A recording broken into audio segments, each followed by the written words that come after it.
Hi there, I'm Peter Sacco. I'm that guy that used to host that really cool show called Niagara's Most Haunted.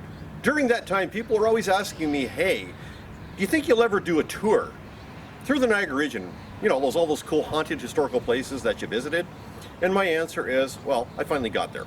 That is, used to see at all these Comic-Cons, so now I'm going to bring you a tour. A really kind of fun tour.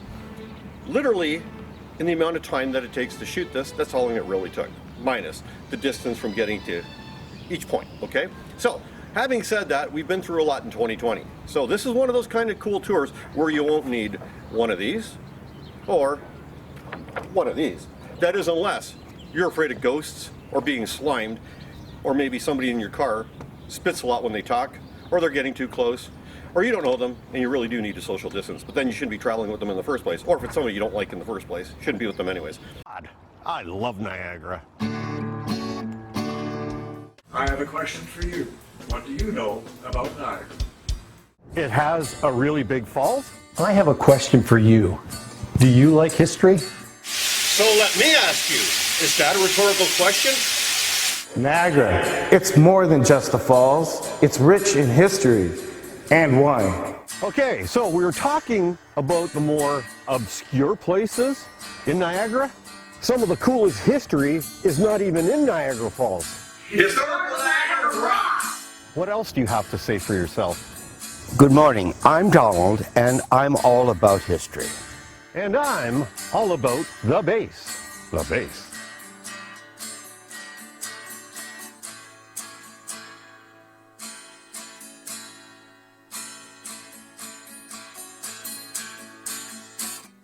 If you're born, raised, or visit Niagara, you're always from Niagara. One of the greatest places on Earth.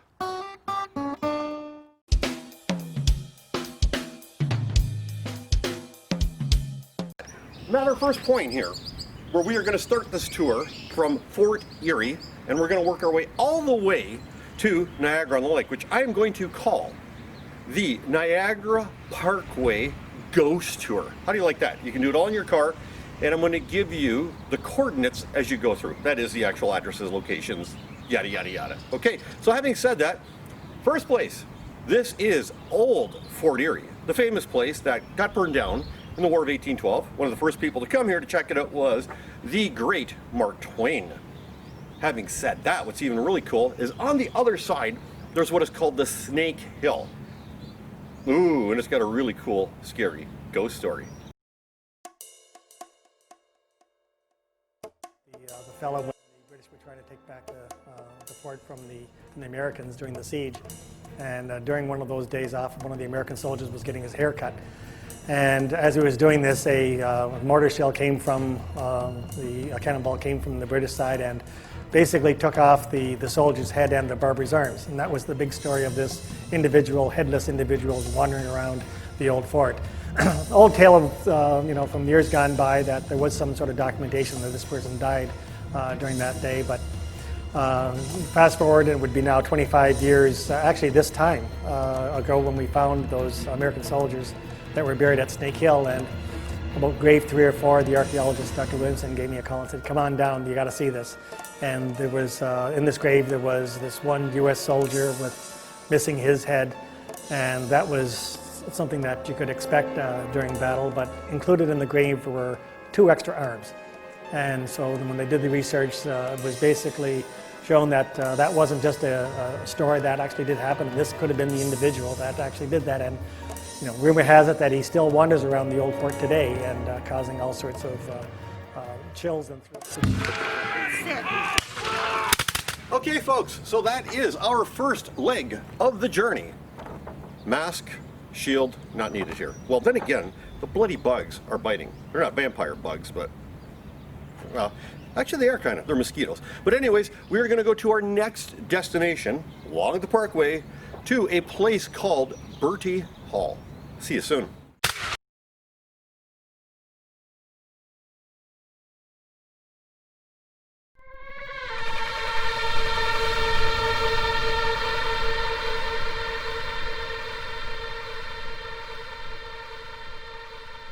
Okay, I have made it to our next leg of the journey, Bertie Hall, which is up the road on the Niagara River Parkway. Established in 1830 by the famous William Forsythe. Well, it used to be the Dollhouse Museum, and this is where the haunted part comes in. You see, there was a miniature pink dollhouse that was believed to be haunted. It would move during the night when the museum was closed. Nobody was able to get into the museum during the night because the place was chain locked from the outside at both doors. The late, great June Spear, who was the curator of it, reported to me saying years ago that a psychic one day came through there and said, the reason the pink dollhouse is moving is because it's on the wrong side of the bedroom of a child that used to have residence in this house. Child was William Forsythe's son, believed to have drowned in the tunnel below in the secret compartment in the basement down below. This is really kind of cool, isn't it? Well, anyways, this little pink dollhouse would move from one side of the room to the other, and it had a little Ouija board on a little coffee table in the little pink dollhouse. I know about Bertie Hall, and my great uncle Kit told me this story back in the 70s.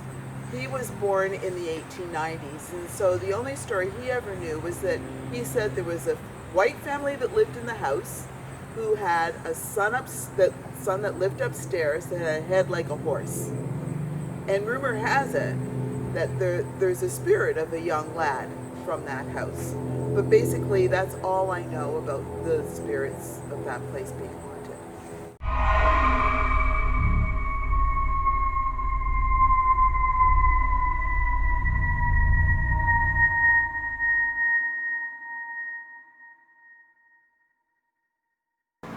Well, hello there again, folks. Made it to our next location, the corner of Niagara Parkway and College Road. Now, you see where I'm standing is on a bridge. What's significant about this bridge is that when we were shooting season 1 of Niagara's Most Haunted, there was a really cool story that came. Urban legend or not, that says there's a ghost, get this, ghost of a vampire woman that is below the bridge. You can find her at night, late at night. And here's how the story goes. That during the War of 1812, there was a lot of bloody battle down here. In fact, we're going to be going down the road to another place. So a lot of soldiers killed, a lot of people killed. Story goes that a woman died of tuberculosis. She also lost her baby. Tuberculosis was a consumptive disease that ate away at the respiratory system, the lungs, and caused internal bleeding. People would bleed out of their mouths. So, oftentimes after they had buried individuals from TB, blood would still be coming. It would be dried in the corner of their mouths because they had built them, buried them in shallow graves in the New England area, and that's where the whole vampire legend started in the United States of America. So rumor has it here that the woman wasn't really a vampire, rather a ghost of a woman that died of consumption in the 1800s, and she still comes looking for her baby every night.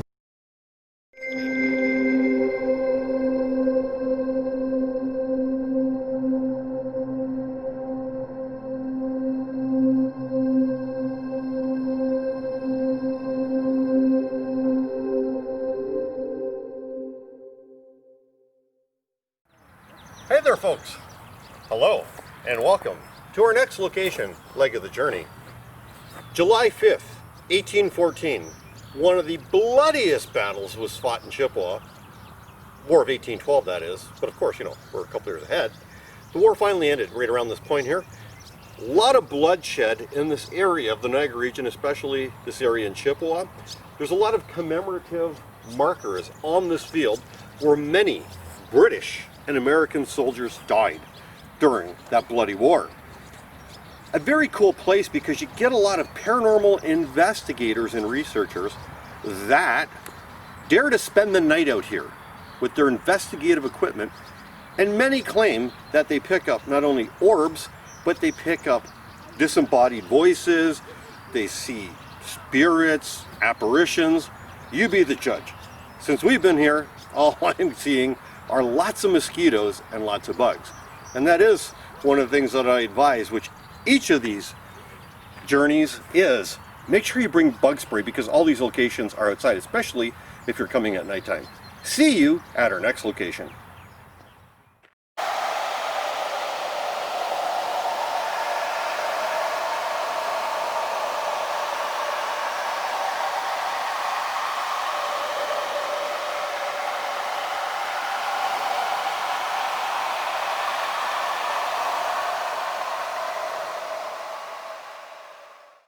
Okay folks, we are at our halfway point from Fort Erie, now on our way to Niagara-on-the-Lake. But what better place to stop than just doing this vanity selfie film, standing in front of one of the greatest wonders in the world, my hometown, Niagara Falls. A lot of people can't get here this year, but definitely you can look at it, you can experience this, and when it is safe to travel, definitely come here. We miss you, we love you in Niagara, and we want to see you again. If you've never been here before, definitely come. We definitely want to see you. And by the way, the food's great, ghosts are really cool too.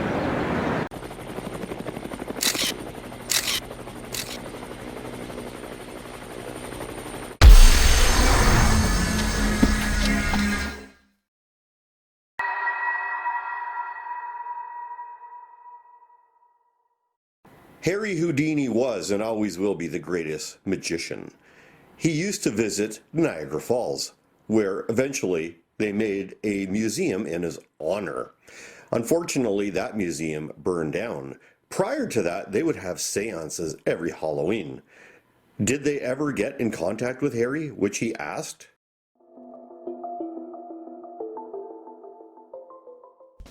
Of course, Houdini did not show up.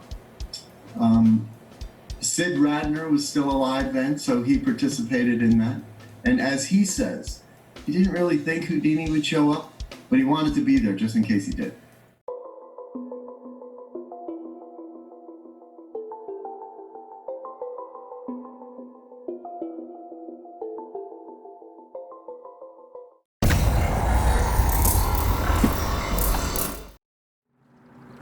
Okay folks, we've made it to our next destination, which is the Niagara Armory Museum. It's off the beaten path, sort of.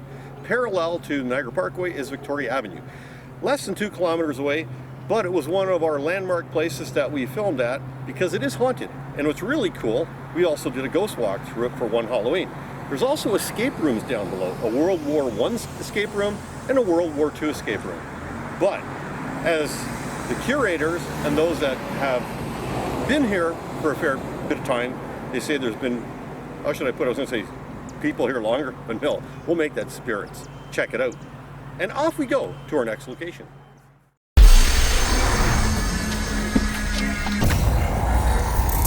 Well, hello there folks. Made it to our next destination, not too far from the Armory, standing on Queen Street.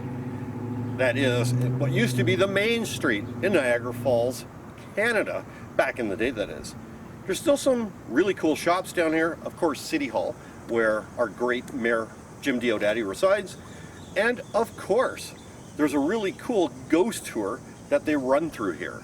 So you can either drive through here yourself and try to figure out which places or what sites are haunted, or definitely check out the ghost tour that they run on Queen Street. See you at our next location.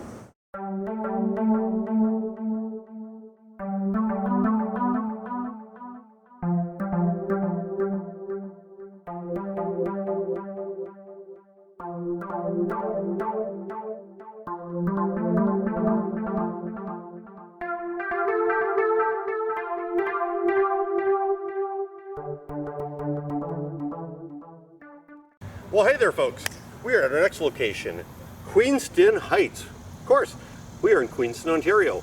This was yet another battlefield during the War of 1812. This is where Sir Isaac Brock was actually killed.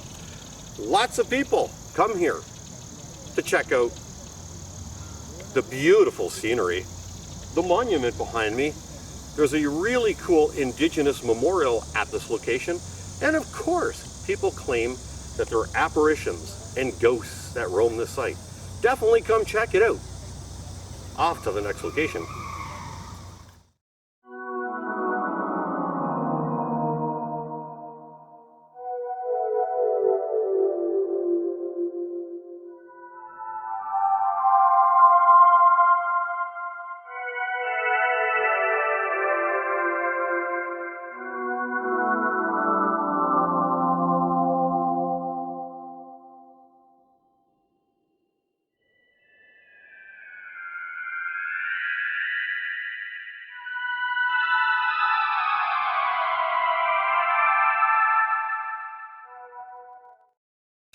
I am standing at our next location, which is perhaps one of the coolest locations we've ever filmed at. This is Willowbank. a very cool school for restoration that looks at stuff from the 1800s into the early 1900s.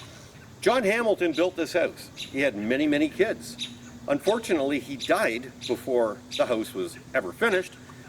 Furthermore, after he died, his wife was never really able to finish the house, went into debt, and there's stories about things that kind of went downhill after that.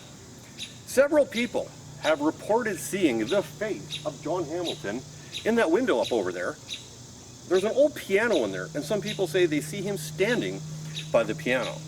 Definitely worth checking out. If you look at this place, it's like a really cool plantation you would see, say, in Louisiana or somewhere down south. But here's a better story. See this place here where I'm standing? We shot a music video. I shot a music video for the Canadian iconic band The Spoons, the first and last time, which has won or been selected in 70 film festivals around the world. So right where I'm standing, imagine I'm one of the Spoons going back and forth. That's where Sandy Horn, the great bassist for the Spoons, did her magical walk. So on to our next location, which is directly across the street, called the Laura Secord Old School, which is a part of Willowbank School of Restoration.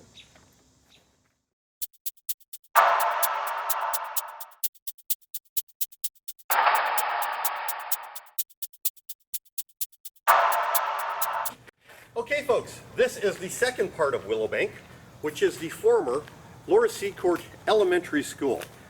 We had a really cool experience filming here, and we actually had some celebrity guests which joined us.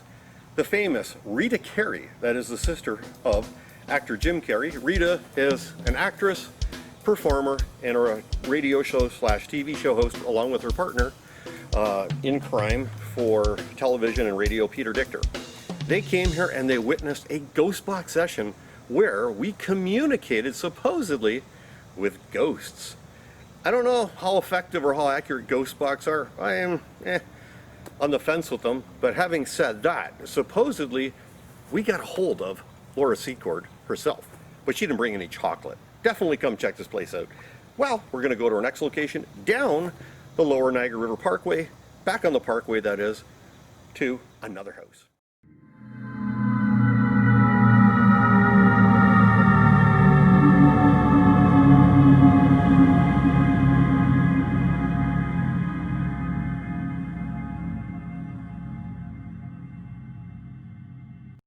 Okay, we're at our next location, up the road from Willowbank, almost to Niagara on the Lake, not quite there yet. This is the McFarland House, which has a really cool story to it. You see, John McFarland built this beautiful house, and then only to have the Americans take it from him. And eventually, he would die. Rumor or story has it that his ghost still haunts this house, and you can find him in the study there by, I believe it's chess, as in the game, sitting there or standing by a fireplace. What is it with John's haunting houses? But on another note, scariest part of this whole thing was not for us really when we were filming here, but rather we had filmed the night before at Bertie Hall, the place we just came from, way up in Fort Erie, and told the story. We fogged the place out, which was, I don't know, maybe a ghost made the fog machine go to work. But when we were coming here, we were warned in advance, or I should say, the Upper Parks Commission warned the Lower Parks Commission that the Niagara Haunted Crew was coming, and that they were worried that we were going to have another fog machine party and trash place. Anyways, that's this place, really cool place. Come check it out. Off to the next location.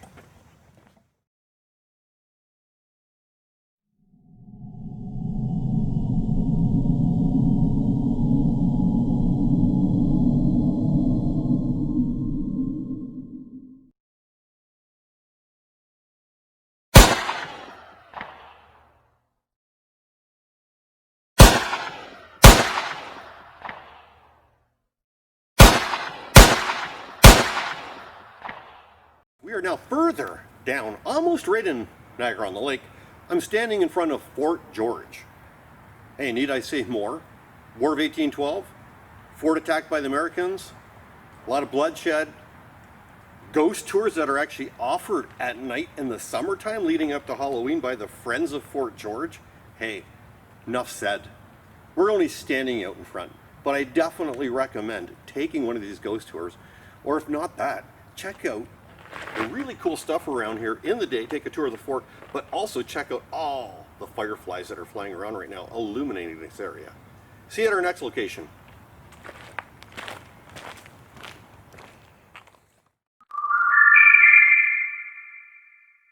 I am standing along the Parkway, the Niagara River Parkway, and I thought we would share this story after Fort George, because you see it actually happens between McFarland House and Fort George. It's an urban legend or an old tale that started sometime around the 60s as far as we could tell, 70s, where a mysterious hitchhiker, an elderly woman, shows up on the side of the road somewhere between 12 midnight and 3 in the morning.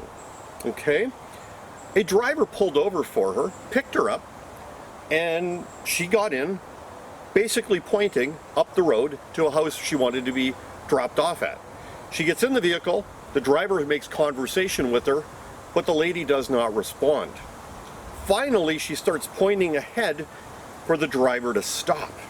When the driver stops up, right in front where kind of the lady was pointing to, she just disintegrates, dematerializes in front of the driver's eyes. Gonzo. Driver gets out, looks around and goes, holy cow, what the heck's going on?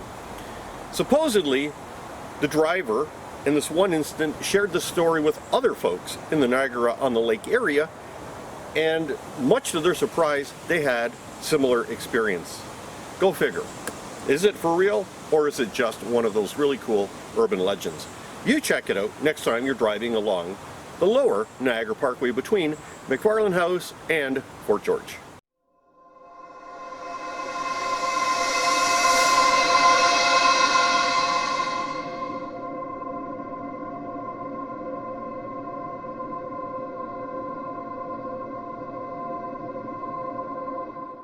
Okay, so we are at our next location, Fort Mississauga, which is right, probably the furthest part in Niagara-on-the-Lake.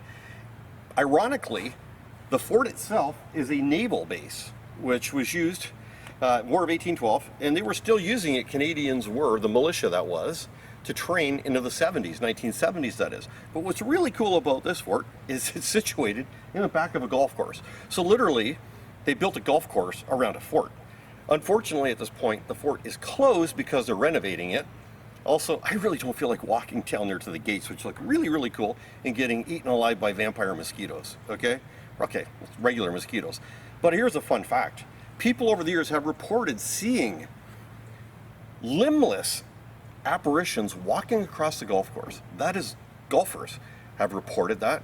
So imagine that. You're out there, you're putting for the dough, and all of a sudden you see a soldier apparition come walking by you with no legs, no arms, and just kind of floating by, and you're going, well, what the hell is that?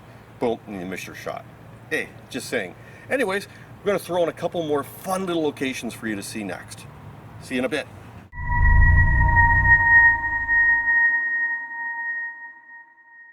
I think it's quite charming and fun and innocent what I see of it. I know that the people who are leading the walks are making a large number of errors, but then I suppose they're just trying to dramatize the whole story. And I do numerous walks through the cemetery of St. Mark's, and have done them at Halloween. And it's a charming way of linking to other festivities, shall we say. I think every place has ghosts. We don't have any greater share of them than anybody else. We have them. I have one in this house, I know.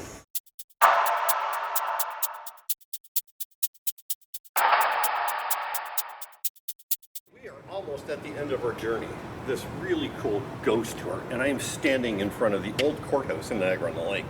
This is, to me, the piece de resistance, as in the first year of Haunted Niagara, we shot in here, Rich and I, and we had a great time.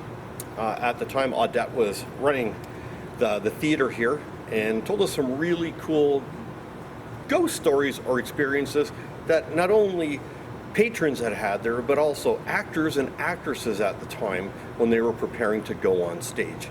Really cool place. Just the architect architecture and the history alone makes it worth coming and checking it out. See you at our final location.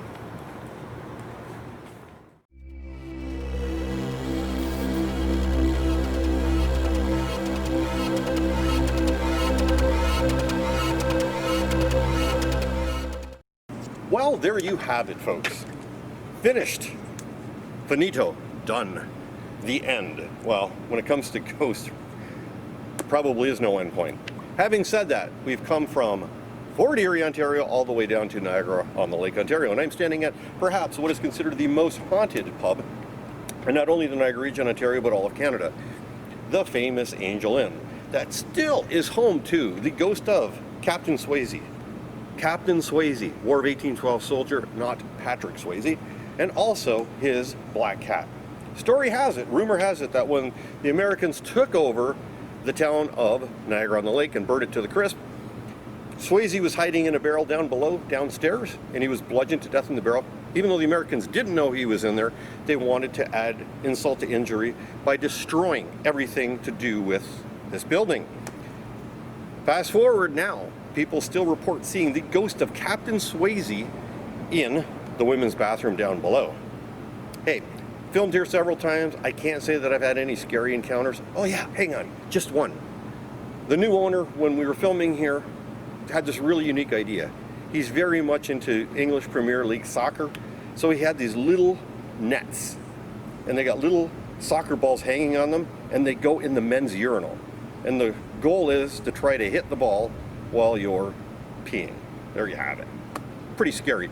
No, not that. The scary part is he says he can't keep them. People keep stealing them. Go figure. Anyways, thank you for joining me on this little journey. I hope you have a safe one yourself. Be safe, be careful, and remember, these are all outdoor places other than places like this that when they're open for business again, definitely check them out. They need you, they need your business, and they just need people around again, and probably you need to get out and have fun again. See ya, and maybe I'll run into you in the region, or maybe not.